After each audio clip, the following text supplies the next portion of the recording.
So now we'll see a shortcut method for conversion of octal to binary. Okay, so octal is nothing but 0 to 7, binary is nothing but zeros and ones. Okay, so it is a shortcut method that needs to be followed 2 steps. So first what we have to do, we need to convert the each digit of octal number to the 3-digit binary number. Okay, so in previous session we learned the table that needs to be memorized in order to convert any octal to binary or binary to octal.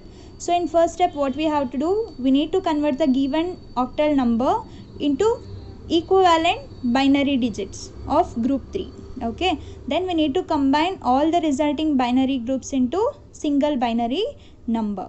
So we'll see an example, then you can understand. So now I want to convert this 457 into binary. So for equivalent value of octal is nothing but what? 4 to 1 format that needs to be followed. How can we get the equivalent value of this octal number to binary? By adding this 4 and remaining 2 values will be what? 0. Okay, so what is the value for 5? We are going to get 1 0 1.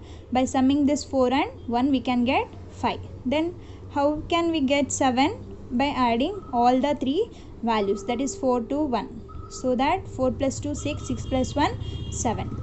Then in second step what we have to do, we need to combine all the resulting binary groups into single binary numbers. From this way we need to write all the values, that is 457 of base 8 which is equivalent to. So this way we have to write. So what is the equivalent value of this 4? 100. And what is the equivalent of 5? 101. Then what is the equivalent of 7? 111 of base 2. Okay, so this is a shortcut method in order to convert any given octal number system into binary.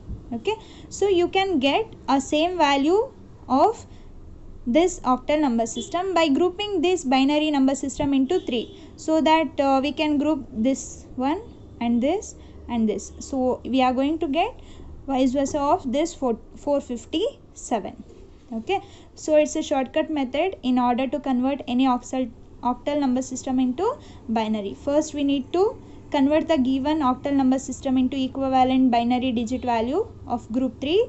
Then we need to combine all the binary values into a single resultant binary number. Okay.